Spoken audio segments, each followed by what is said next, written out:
qui a souhaité rencontrer des gens dans le cadre de ce salon, n'était pas, évidemment, n'existait pas il y a encore 6 mois.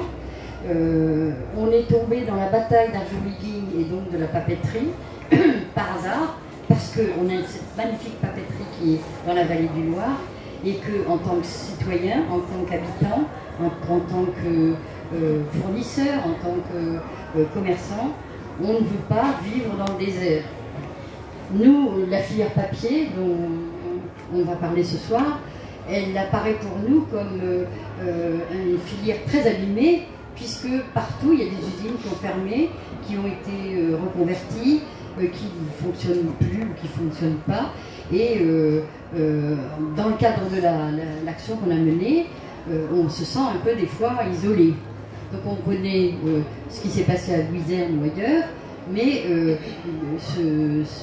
la filière, c'est quelque chose qui est pour nous un peu abstrait.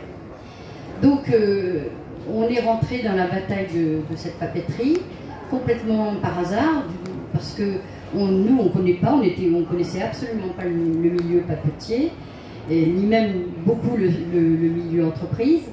Et depuis 6 mois, on fait un apprentissage extraordinaire de comment on fait pour casser une boîte. C'est ce qu'on a bien vu depuis 10 ans, une dizaine d'années.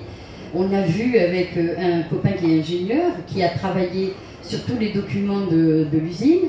On a bien vu comment ils ont fait, petit à petit, décision par décision, pour amener à la situation d'aujourd'hui. Il y a des tas de choses qui sont scandaleuses, alors on est monté à l'Assemblée nationale, on a vu des groupes de députés, on a fait des lettres, on a fait des courriers, etc. À chaque fois pour s'étonner que des lois permettent de vendre une usine comme on vendrait une savonnette. Tant pis pour les humains qui y travaillent, tant pis pour les gens qui vivent à côté, ça ne dérange personne, ça n'est pas scandaleux. Alors au début, il y a eu les larmes de crocodile, beaucoup de larmes, et puis ce qui s'est passé avec le gouvernement qui a considéré qu'évidemment c'était un licenciement de grande ampleur, donc ils ont mis en place tout un système pour Arjowigging pour faire le traitement social du chômage essentiellement. Hein. C'était pour empêcher à chaque fois les salariés de bouger, de dire quelque chose, etc. Voilà. Donc le recours au gouvernement a été complètement sans effet. On n'a jamais eu de réponse directe du ministre ou d'autres personnalités du gouvernement parce qu'on est des habitants. On a eu un gros problème, c'est que les habitants, ils n'ont aucun droit de regard sur ce qui se passe dans une entreprise. À chaque fois, le préfet nous a dit, oui, vous êtes bien gentil, mais nous, on ne reconnaît pas le pouvoir des habitants sur ce qui pourrait être le devenir d'une région. Donc nous, on s'est emparé du problème du bassin d'emploi, parce que toutes les boîtes qui étaient là ont été saccagées. Il ne restait plus que Arjowigging, et donc ça y est, on est rentré dans un processus depuis 6 mois qui essaye de faire reculer toutes les décisions qui ont été prises. Et donc c'est pas facile. On aimerait, s'il y avait une filière papier qui existe, je pense qu'on arriverait à se battre davantage. Mais on a bien compris quand même que le fond de l'affaire, c'est que le gouvernement ne veut pas produire en France, ne veut pas de papier. Ils veulent bien qu'on fasse des petites choses à côté, mais le papier recyclé par exemple, ils veulent continuer à l'importer par le biais d'Antalis, par des pays qui les produisent en Afrique du Sud ou ailleurs, dans des conditions qu'on ne peut pas maîtriser et dont on ne peut pas dire qu'elles respectent la transition écologique, c'est le moins qu'on puisse dire. Donc la filière papier pour nous, on parle toujours de ça, quand on rencontre le préfet, on rencontre les maires, etc. Je dois dire que on a été confronté à des réactions un petit peu surprises à la filière papier, mais qu'est-ce que vous voulez dire?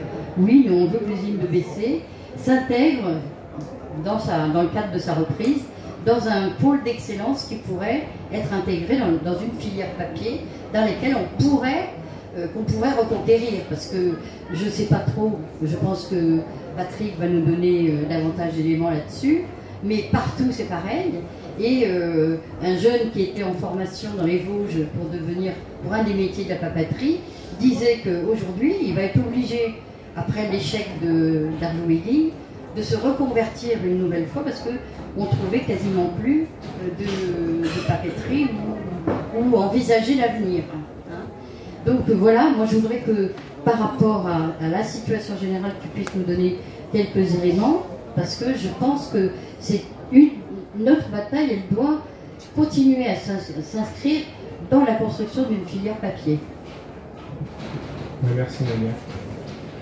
Oui, le papier, cruel dilemme. C'est un produit de première nécessité.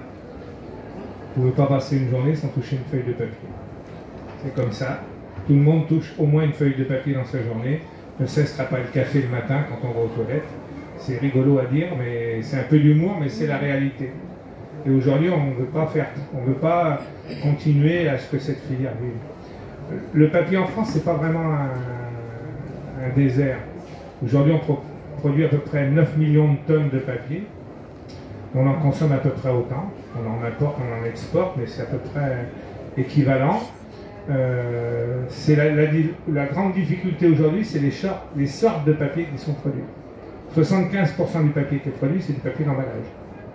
Pour faire des boîtes en carton, pour faire des boîtes de gâteaux, pour faire d'emballage. Voilà. Mais Arjo produisait déjà du papier d'emballage. ABC, il produisait du papier pour faire le tour du pot de yaourt. Le tour du pot de yaourt, c'est du papier. Okay. C'est comme ça. Et Arjo en produisait. Donc c'est extrêmement compliqué le papier. Voilà. Le papier impression-écriture, effectivement, il y a un souci. Ce que produisait Arjo. La consommation baisse, ou plutôt flat. Aujourd'hui, on a un certain nombre de papeteries, bon, il y a ABC, mais on a pas très loin non plus d'ici, Rouen, le groupe UPM qui a décidé de vendre sa papeterie, qui fait du papier journal aussi 100% recyclé, et si elle n'est pas vendue, il la ferme. Il y a 236 salariés dans la banlieue de Rouen. Tout le monde a vu Rouen ces derniers temps. C'est pas très loin de l'usine qui a brûlé. Donc c'est ça la réalité. Et la difficulté que l'on a en France, c'est que certes l'État ne veut pas vraiment faire de lance dans l'industrie et dans l'industrie papetière. C'est aussi que 80% des entreprises, c'est des multinationales dont les sièges sont à l'étranger. Et ça pose un problème de fond parce qu'ils ne veulent pas investir. Ils veulent, comme tous les systèmes capitalistes, des rendements financiers rapides et à deux chiffres, alors que l'industrie papetière, c'est une industrie lourde. Hein. Une machine à papier qui part de pâte à papier comme BC, si vous voulez la construire aujourd'hui, c'est environ 600 millions d'euros. Une machine à papier qui part du bois comme IP, comme un certain nombre d'entreprises qui font encore, en partant du bois, c'est entre 1 milliard et 1 milliard 200 millions d'euros. Donc c'est de l'industrie lourde. C'est pas une photocopieuse ou une pareille photo. Je dis ça avec un peu d'humour, mais et on voit bien aujourd'hui la difficulté, alors qu'il y a énormément de points pour développer des produits à base de cellulose. Déjà, on va continuer à écrire. Hein. Comme je disais il n'y a pas très longtemps à des camarades, j'ai fait le tour là un peu, quand je vois que des bouquins sont imprimés en Serbie, vous assurez que ça ne met pas forcément de bonne humeur. Parce que le papier, si c'est imprimé en Serbie, c'est pas forcément du papier français. Et l'éditeur, c'est Hachette. Hein. Petit éditeur, rien du tout, Hachette. C'est un des plus gros éditeurs français, hein, parenthèse. Non mais je savais, c'est quand même la réalité, quoi. Hein. Un autre qui était imprimé en Bulgarie. Pas un problème. Après, on dit faut faire attention au CO2 et tout ce qui s'ensuit. Ramener des bouquins pour les vendre en France qui sont imprimés en Serbie et en Bulgarie, je vois pas trop l'intérêt. Les camions, c'est quand même pas ce qu'il y a de plus propre au niveau transport. Vaut mieux faire travailler la SNCF. Je dis ça pour mon camarade en face. Non, c'est aussi une réalité. Et on croit que le papier, on en discute régulièrement, tout ce qui est à base de cellulose a vraiment de l'avenir. Dans un an, vous ne pourrez plus acheter d'assiettes en papier, d'assiettes en plastique, de fourchettes en plastique et de gobelets en plastique. Aujourd'hui, les seuls fabricants, c'est des Finlandais. Voilà, c'est Huhtamäki qui est le premier numéro 1. On n'a pas une seule usine en France qui produit ces papiers-là. Usine d'Argeau a tout à fait les capacités de produire ce papier, a tout à fait les capacités techniques et les moyens industriels de produire ce papier, avec des investissements qui sont plutôt minimes. Après, la transformation, c'est notre débat. Mais pour faire le papier, il faut de la pâte à papier, il faut du couchage, il faut un certain nombre de produits, et Argeau a les moyens de faire ça. C'était un des projets qui avait été prévu à Viserne, avant que ça soit repris, pour faire du papier pour onduler. Papier pour onduler, c'est le papier pour carton. Voilà. Avant de faire du papier pour... quand j'emploie les termes techniques, à des fois, c'est un peu compliqué. Mais bon, voilà. Donc c'est un vrai débat. C'est une vraie lutte qu'on mène, hein, l'association, mais aussi nos camarades de l'Union départementale, la FILPAC, pour Bessé, parce qu'aujourd'hui, Bessé, c'est une ville morte. Voilà. C'est quand même un vrai sujet. Et Bessé fabriquait du papier pour faire des livres. Et les livres, c'est aussi les idées, le pluralisme, la démocratie. Dans une dictature, on ne brûle pas les ordinateurs, on brûle les livres. On brûle les livres. Parce que les ordinateurs, on peut les bloquer, on peut faire un certain nombre de choses, changer de ce qui est écrit dedans. Un livre, on ne peut pas changer ce qui est écrit dedans. Les idées véhiculées par un livre, elles sont indélébiles. Un ordinateur, on voit maintenant les fake news et compagnie, c'est sur Internet, c'est pas dans les livres. Même si certains sont un peu là, mais bon. Voilà. Donc c'est un vrai choix politique qu'aujourd'hui fait, je pense, le gouvernement qui ne veut pas d'industrie en France. C'est des choix, mais pas que de l'industrie papetière. On voit ce qui s'est passé avec General Electric, on voit la vente d'ADP et tout ce qui s'ensuit. C'est vraiment des choix politiques, des choix idéologiques. De transférer, d'arrêter l'industrie pour faire de la France peut-être le pays le plus touristique au monde. Mais bon, le tourisme, c'est bien pendant une période de l'année. On n'a pas encore 12 mois de vacances par an, sauf arrivé à un certain âge. Mais bon, après, avec ce qu'ils nous proposent, ça risque d'être beaucoup moins facile pour les retraités à venir, avec les nouvelles réformes qu'ils risquent de mettre en place. Donc, c'est vrai que le papier, je crois que c'est quelque chose qu'il faut qu'on se batte pour continuer à le faire vivre, parce que c'est écologique, le bois on le coupe, on le replante, et puis ça repousse. Hein. Moi, je prends souvent l'exemple de la forêt des Landes, hein. Il y a 3 grosses papeteries dans la forêt des Landes, et la forêt des Landes, elle ne meurt pas. Hein. Les sylviculteurs, ils coupent le bois, ils l'emmènent à la papeterie, ils l'emmènent en bois d'œuvre, la partie qui est bonne pour faire des bois d'œuvre, le reste à la papette, et puis ils replantent, et puis ça repousse. Voilà. La forêt amazonienne, elle n'est pas détruite par les papetiers, elle est détruite par le soja pour élever des bœufs, pour nous vendre du beefsteak qui vient du Brésil. C'est un peu ça la réalité. Donc, et pendant des années, on a véhiculé une image du papier comme étant un produit qui détruisait la forêt, qui était un produit sale. C'est pas du tout ça. Bon, aujourd'hui, ça commence à changer. Mais je crois qu'on a vraiment un vrai débat, une vraie source de revenus, une vraie source de travail et une vraie mobilisation à avoir pour sauver Bessé. Mais derrière Bessé, il y a l'autre papeterie qui fait à peu près les mêmes produits, qui est en Dordogne, Condat, où il y a 480 salariés, qui est dans une situation un peu compliquée. Pareil. Voilà, c'est aujourd'hui des dossiers papetiers, on en a quand même un certain nombre, et quand on ferme une papeterie, c'est souvent dans une région, je suis dans une région reculée aussi, hein. C'est souvent dans une région reculée, c'est rarement dans une grande métropole, ça veut dire qu'on tue l'intégralité du bassin, du canton, des communes aux alentours, et tout ce qui s'ensuit. Bessé, si la papeterie ne redémarre pas, on aura tué tous les artisans, les transporteurs, le boucher, et les services publics. S'il n'y a pas d'industrie, il n'y a pas de service public. Il n'y aura plus besoin d'école, parce qu'il n'y aura plus d'habitants, il n'y aura plus besoin de postes, il n'y aura plus besoin d'un certain nombre de services publics qui aujourd'hui existent encore, et demain ils ne seront plus, même s'ils veulent les enlever, même quand il y a de l'industrie. Mais s'il n'y a plus d'industrie, il n'y aura plus besoin de services publics. Donc c'est un vrai débat de travail sur l'industrie papetière en particulier, parce que c'est ce qui nous tient à cœur aujourd'hui, mais c'est un vrai sujet de mobilisation, un vrai sujet de travail. Hier, j'étais dans une conférence régionale, le Grand Aquitaine pour parler de ça, et on a effectivement parlé du papier, de continuer à développer et travailler sur le développement de la cellulose et du papier, parce que si on ferme les papeteries dans les bassins, dans les communes où elles sont implantées, ça veut dire qu'on fait une maison de retraite, quoi.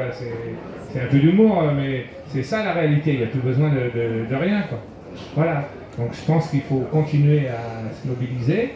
On voit qu'il y a un peu de monde dans la salle, c'est bien, et qu'on travaille tous ensemble, les élus CGT, l'intersyndicale, l'association, et tout le monde, et les citoyens, pour refaire redémarrer cette usine, même si on sait que ça ne sera jamais facile.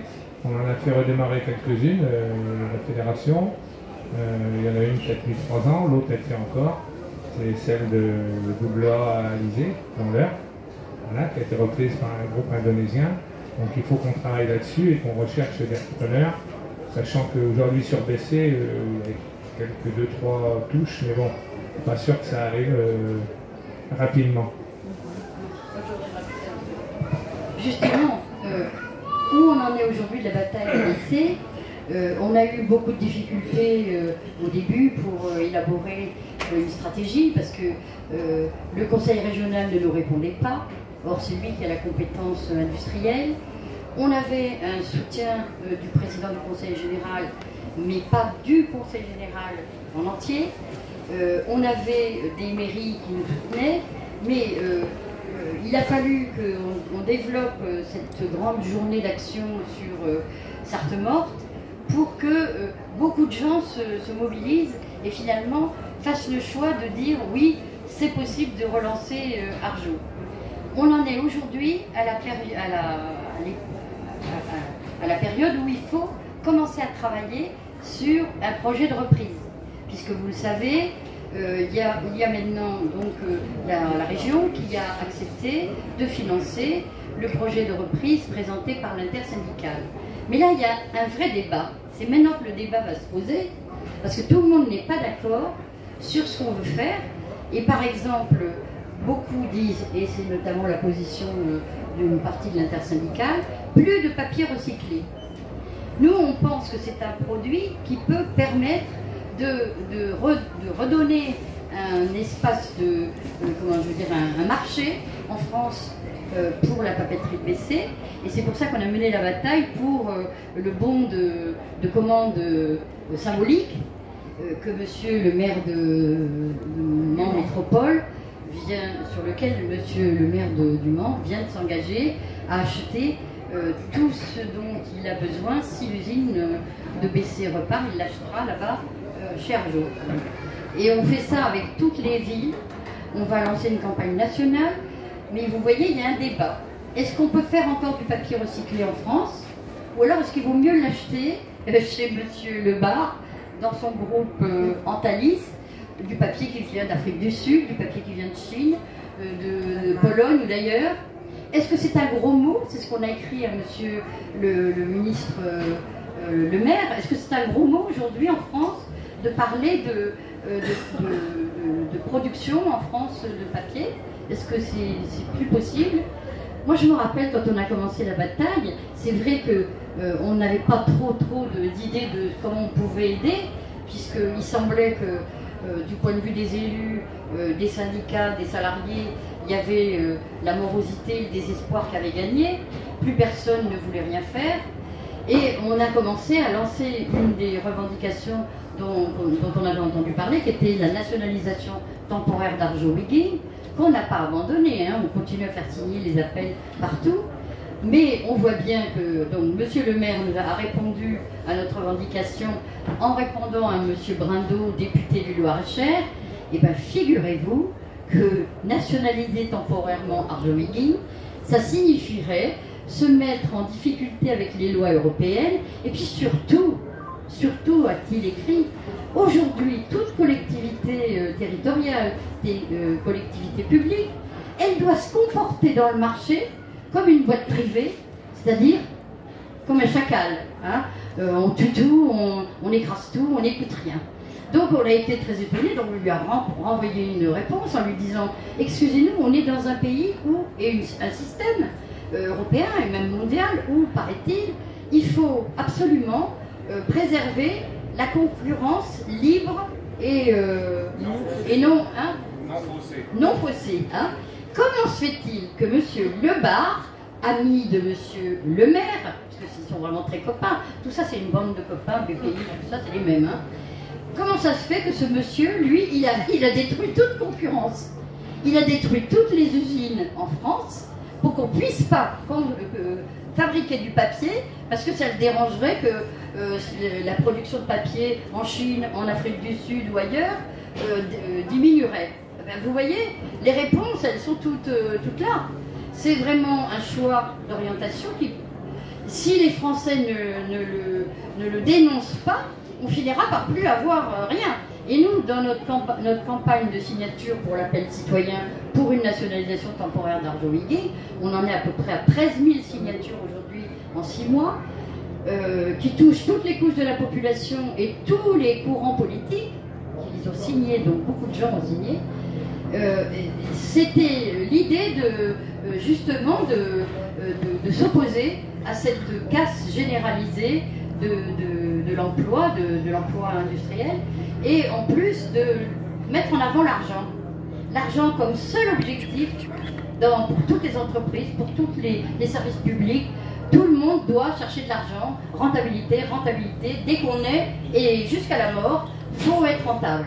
Donc ça commence, les gens nous avaient dit on en a marre de l'argent, et c'est ce qui nous a conduit à travailler et à rencontrer l'évêque du Mans, parce que lui, il nous avait dit l'argent, quand l'argent domine la société et qu'elle est le seul but et objectif, tous les hommes deviennent esclaves. Et c'est vraiment la vérité, c'est vrai qu'aujourd'hui, l'argent, partout.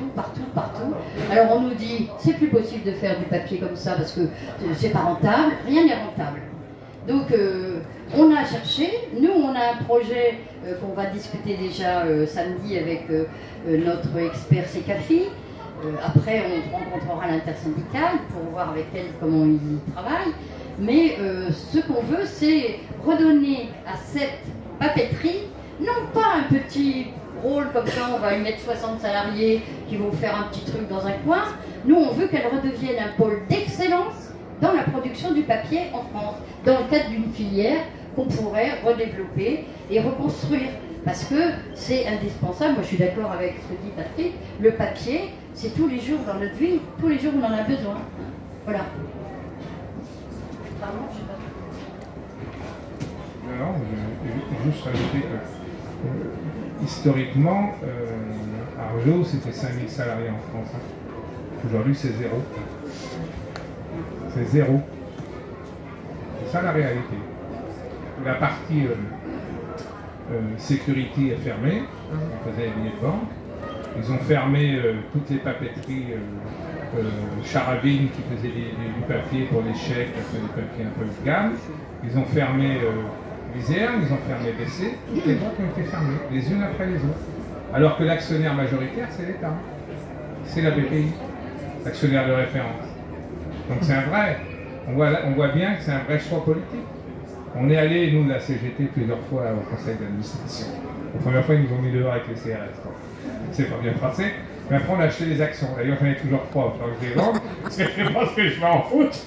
Et là, ils ne pouvaient plus nous mettre dehors. Bah oui. Et là, on a été s'exprimer devant le conseil d'administration, devant l'Assemblée générale, les actionnaires. Et donc, effectivement, c'est pas pour ça que ça change les choses, mais au moins, on a mis parfois le doute dans certains, dans la tête de certains. Aujourd'hui, d'ailleurs, ils peuvent faire ce qu'ils veulent, les braves actionnaires, ils ont tout perdu. Donc, moi aussi, d'ailleurs, parce que j'ai acheté 2 €, elles doivent valoir 3 centimes. Bon, sur 3 actions, ça m'a pas ruiné. Mais bon, c'était la seule solution, et je pense que c'est ça où on voit la réalité de l'économie et du système capitaliste. Ils ne coûtent pas, ils ne font rien, du moment que ça rapporte. Et la BPI a quand même mis, je crois, pas loin de 150 millions dans cette boutique. Attends, non, plus. En plusieurs fois. Hein. Plus. Pas loin de 150 millions. Ça suffirait largement pour redémarrer la boîte et faire de la recherche et développement, pour développer des nouveaux produits, continuer à faire du papier à base de recyclé, parce que du papier à base de recyclé, c'est quand même une démarche complètement différente. C'est-à-dire que tu pars d'un système où, nous, aujourd'hui, les déchets, on est dans un système où il faut qu'on recycle les déchets. Le papier, c'est facile. tu le récupères, tu le transfères, tu refais de la cellulose avec, dans une usine, c'est Greenfield qui fait le meilleur recyclé, le plus blanc, qui appartenait à Renault, qui lui a été repris d'ailleurs. Elle a été reprise cette boîte. On voit bien que ça a de l'avenir. Sinon, elle n'aurait pas été reprise, elle aurait été comme les autres. Hein. Elle était en liquidation. Celle-là, là, aussitôt, VPK, un groupe belge, a dit moi, je prends. Voilà, on voit bien, c'est ça la réalité. Et d'un côté, on nous dit que c'est pas bon. De l'autre côté, on nous dit que c'est pas bon. Hein. C'est recycler les papiers, c'est-à-dire le tri sélectif, que nous payons avec nos impôts. Hein. Comme vous ne saviez pas, la récupération de nos poubelles, de mémoire, il me semble qu'on le paye dans nos impôts. Hein. Donc c'est de l'argent aussi des citoyens. Quoi. Hein. Les citoyens, c'est récupérer les vieux papiers, les transformer pour refaire de la porte, pour refaire des papiers. C'est dans le cycle écologique le plus facile. C'est la réalité. On est dans le cycle. On récupère, on retransforme, tout ça, en sachant que la pâte à papier, on peut l'utiliser entre 5 et 7 fois. Parce qu'après, les fibres sont un peu courtes et ça se marie moins bien.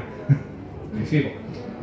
Donc voilà, donc c'est vraiment un vrai projet. Donc le projet qui va être travaillé par la SOS et l'intersyndicale, je crois qu'après, il va falloir qu'on le chiffre. CECAFI, j'ai eu CECAFI la semaine dernière, ils vont bosser là-dessus, ils ont mis un camarade là-dessus, un gars qui connaît parfaitement l'industrie papetière, c'est le responsable dans CECAFI de l'industrie papetière, faire un vrai projet chiffré, avec un business plan, comme on dit, et tout ce qui s'ensuit, et après le porter à des investisseurs, le porter aux banques, peut-être, je sais pas, peut-être réfléchir à créer, comme on avait essayé de créer, nous notre projet pour EPM, le projet de la fédération, c'est de créer une SIC, une société coopérative d'intérêt collectif. Parce que dans une société coopérative d'intérêt collectif, les collectivités locales peuvent investir. Parce qu'elles ne peuvent pas dans une SCOP ou un truc comme ça. Donc c'est peut-être aussi à réfléchir, avoir une vision. Voilà, peut-être qu'on peut mettre les communes, les communautés de communes. Je ne dis pas qu'ils soient actionnaires majoritaires, mais qu'ils aient un droit de regard, qu'ils aient quelques actions dedans, et qu'ils aient un droit de regard dans la société coopérative d'intérêt collectif. C'est ce qu'on porte pour UPM, pour continuer à faire du papier journal. On a interpellé 3 ministères sur UPM. L'écologie, l'industrie et les transports. Et la culture, pardon. L'écologie et le transport, c'est des mêmes. Et la culture, parce que c'est du papier de presse, c'est la culture qui s'occupe de la presse. L'écologie, parce qu'ils utilisent quasiment 80% des vieux papiers de l'Île-de-France. Ils transportent par barge jusqu'à Rouen. Donc au niveau écologique, c'est plutôt pas mal. Et après, le papier, ils ont pu le ramener en Île-de-France pour imprimer Le Monde, le Figaro, et j'en passe des meilleurs, Libération, Numa, et j'en passe des meilleurs. Donc voilà, c'est un vrai débat de société. On nous parle tous d'écologie, et d'un côté, on nous dit on veut pas le faire. Donc il y a des moments où il faudrait qu'ils se mettent un peu du plomb dans la tête et qu'ils aient une autre réflexion parce que c'est bien beau de donner des paroles, mais comme disait un homme politique, les promesses n'engagent que ceux qui y croient, et je crois qu'on commence à ne plus y croire. Moi, je voudrais juste revenir sur l'argent qui est passé par Arjo Huyghe. Le gouvernement et le ministre reconnaissent 200 millions environ, 180 à 200 millions de subventions qui auraient disparu, qui auraient servi à autre chose que à l'unité des ancrages qui était prévue sur Arjo Huyghe. Mais nous, on a regardé tous les documents des comités d'entreprise depuis une dizaine d'années. On a trouvé près de 800 millions de prêts, dont 500 qui ont été faits à Le Bar pour, soi-disant, Arjo Huyghe. Donc cet argent, on ne sait pas où il est passé, on ne sait pas à quoi il a servi. Mais aujourd'hui, la question qui est posée, alors évidemment, on va déclencher toute une série de procédures contre la boîte de M. Lebar qui s'appelle, comment ça s'appelle, Antalis. Antalis et Sequana. Sequana. Oui, mais Antalis, c'est les PDG. Antalis, c'est une filiale de Sequana qu'on mettait à... Oui, c'est ça, oui, mais dont le PDG est Lebar. Et donc, le gros problème qui nous est posé, c'est que quand même, tous ces gens-là qui ont trafiqué un petit peu avec la BPI, hein, c'est la Banque publique d'investissement, ne reconnaissent pas la réalité des choses et nous, on n'a pas pour l'instant la possibilité d'aller chercher les preuves comptables de cet argent qui a disparu. Hein. C'est un premier point. Mais on a aussi un gros problème, c'est que les liquidateurs judiciaires, au lieu de dénoncer l'argent qui a disparu de l'entreprise, après dans la période qu'on dit suspecte, qui est la période après l'arrêt des paiements de la société, la déclaration, normalement plus rien ne doit bouger dans les caisses de l'entreprise. Or il y a 20 millions qui ont disparu et les liquidateurs judiciaires, pour éviter que M. Lebar et Antalis soient mis en cause, a transigé avec Antalis pour récupérer 5 millions pour la transaction avec les salariés. Vous voyez, tout se croise et tout ça. Du coup, eh ben, plus personne ne parle de cet argent-là. Il reste 15 millions, c'est pour où ils sont passés, parce qu'il y avait 20 selon l'avocat. Hein. Et donc, aujourd'hui, c'est une situation qu'on va dévoiler parce qu'on va engager une procédure contre Antalis, parce que c'est pas possible que ce soit là, que ça reste comme ça. La difficulté sur le projet maintenant, c'est qu'on est confronté à territoire d'industrie. Je ne sais pas si vous avez vous connaissez ce truc-là. C'est une espèce de bazar technocratique qui est entre les mains du gouvernement, qui sert soi-disant à réindustrialiser les sites qui meurent. Alors ça pourrait être bien. Le problème, c'est que les propositions qu'on nous faisait pour hard drilling, vous savez ce que c'est?